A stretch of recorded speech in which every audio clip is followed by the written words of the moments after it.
Iran, America और Israel के बीच चल रहे युद्ध में भारत डायरेक्टली इन्वॉल्व नहीं है। लेकिन तेल टैंकरों पर जिस तरीके से हमला होना शुरू हुआ है, उस मामले में भारत के भी तेल टैंकर निशाना बनाए जा सकते हैं, क्योंकि यह घटनाक्रम ऐसा रूप ले चुका है जिसने पूरी दुनिया की एनर्जी मार्केट को हिलाकर रख दिया है। ईरान के ऊपर बड़े लेवल पर सैन्य हमला हुआ और उसके बाद हालात तेजी से बदलते चले गए। ईरान ने यह साफ कर दिया कि वह चुप बैठने वाला नहीं है। इसी बीच ईरान के रिवॉल्यूशनरी गार्ड्स की ओर से यह ऐलान किया गया कि दुनिया के सबसे अहम तेल मार्गों में से एक स्ट्रेट ऑफ हॉर्मुज़ को अस्थायी रूप से बंद किया जा रहा है। इसका सीधा मतलब यह है कि इस रास्ते से गुजरने वाले जहाज़ों की आवाजाही रोकी जा रही है। पश्चिमी मीडिया रिपोर्ट्स में भी यह सामने आया कि कई शिपिंग कंपनियों ने अपने जहाज़ों को इस क्षेत्र से दूर रहने की सलाह दी है।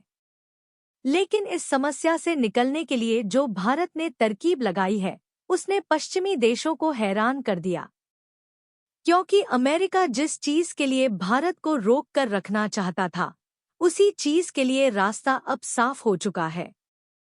पूरी डेवलपमेंट क्या है, इस वीडियो में समझते हैं। लेकिन आगे बढ़ने से पहले इस वीडियो को लाइक करके चैनल को सब्सक्राइब जरूर कर लीजिए।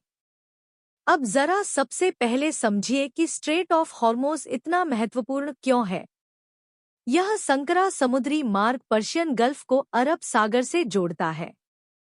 दुनिया के कुल तेल व्यापार का लगभग 20% हिस्सा इसी रास्ते से गुजरता है। रोजाना करीब 17 से 20 मिलियन बैरल कच्चा तेल इसी मार्ग के जरिए वैश्विक बाजार तक पहुंचता है।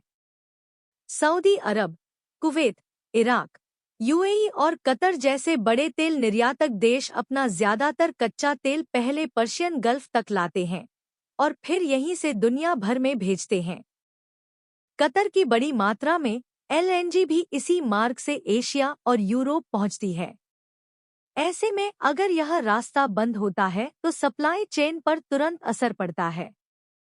विशेषज्ञों का मानना है कि अगर यह स्थिति लंबी चली तो ब्रेंट क्रूड की कीमतों में $20 से $30 प्रति बैरल तक की तेजी देखी जा सकती है।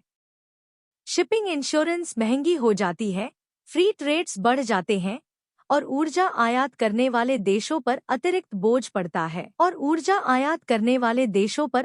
बोझ पड़ता है।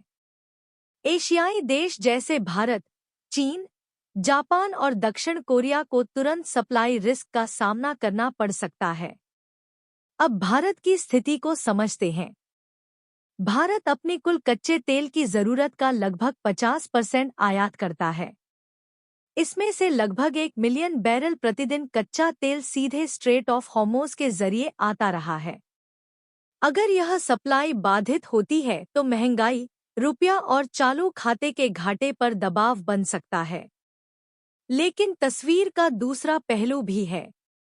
भारत के पास लगभग 74 से 75 दिनों के कमर्शियल रिजर्व मौजूद हैं और करीब 9 से 10 दिनों के स्ट्रेटेजिक पेट्रोलियम रिजर्व भी उपलब्ध हैं।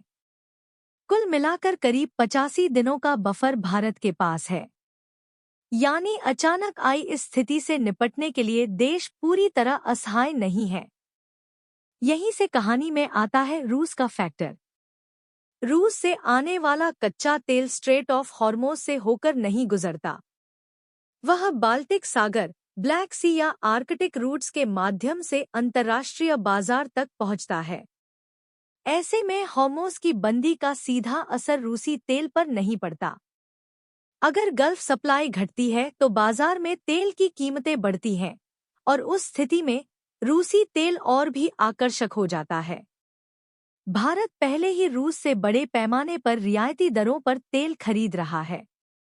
ऐसे में वैश्विक संकट के बीच यह सप्लाई भारत के लिए राहत का जरिया बन सकती है। यही कारण है कि कई विश्लेषक इसे भारत और रूस के लिए एक तरह का साइलेंट जैकपॉट मान रहे हैं। अब इस पूरी स्थिति को थोड़ा और गहराई से समझते हैं।